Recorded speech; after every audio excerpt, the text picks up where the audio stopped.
والنبي يا طنط تشتري مني المناديل دي يا طنط. شكرا يا حبيبتي، مش عايزه. والنبي ده انا باكل اخواتي والنبي. ربنا يحنن عليكي، انا مش عايزه افطرهم والنبي يا استاذه والنبي. طب انت بالله عليك مامتك وباباكي فين؟ احنا متربيين في ملك. تعالي كده اقعدي يا حبيبتي. ليه يا طنط تشتري مني بقى المناديل؟ انت عندك كام سنه اصلا؟ 10. اسمك ايه؟ اسمها انت ازاي بتبيعي مناديل في سنك الصغير ده؟ ليه مش قاعده في الملجأ؟ مرضتش اقعد معاهم تاني، خدت اخواتي ومشيت. طب انت اخواتك ما بيشتغلوش؟ اخواتي صغيرين، انا اكبر واحده فيهم. انت اكبر واحده؟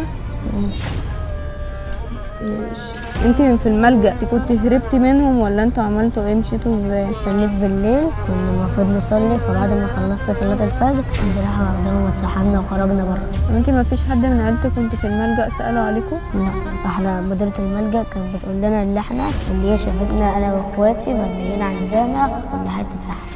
طيب بص، انا هديكي دلوقتي الفلوس اللي معايا. انا عايزه اخلص المزيد دي والنبي عشان رايحه. لا ما تبيعيش مناديل اصلا. بص، هي دي الفلوس اللي معايا دلوقتي، يا دوبك ان انت تلحقي تفطري بيها انت واخواتك، بس ما عدتيش تبيعي مناديل تاني اصلا عشان انت صغيره على ان انت تعملي كده عشان محدش يتعرض لك. طب كل يوم هجيب. بصي انت بتيجي هنا كل يوم؟ ايوه بشتغل كل يوم. خلاص بصي، انا هاجي هنا كل يوم في نفس الميعاد ده وهديكي فلوس تفطري بيها. انا النهارده مش معايا غير دي بس، كفيكي ان انتوا تفطروا بيها النهارده. مش دي 100 جنيه؟ اه افطر بيها؟ ايوه افطري بيها انت واخواتك، وانا بكره ان شاء الله هيكون معايا اكتر. مش هجيب لك الباقي؟ لا انا مش عايزاها، بس انت ما عدتيش تبيعي مناديل تاني، تمام؟ خلاص انت كل يوم تعالي هنا وهتلاقيني، ماشي؟ حاضر ماشي. شكرا يا طارق. عفوا يا حبيبتي، تروحي على طول، مش عايزاكي تفضلي بالليل في الشارع. طيب اروح افرح اخواتي بقى. ماشي يلا. السلام عليكم. وعليكم السلام. بعد اذنك ممكن بس تقفي ثواني؟ احنا بنصور برنامج اسمه الدنيا لسه بخير، وانت بطلة الحلقة النهارده في الإنسانية والشهامة. ايه ده في ايه؟ بصي كده هناك كده ورا الشجرة دي تلاقي في كاميرا بتصور، في حد بيشاور لك. ايه ده؟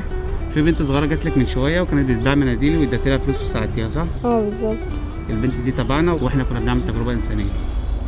تمام. مش عارف انت مصدومة ليه كده؟ بس اول مرة اتحط في موقف زي ده، بس هي بجد صعبت عليا قوي.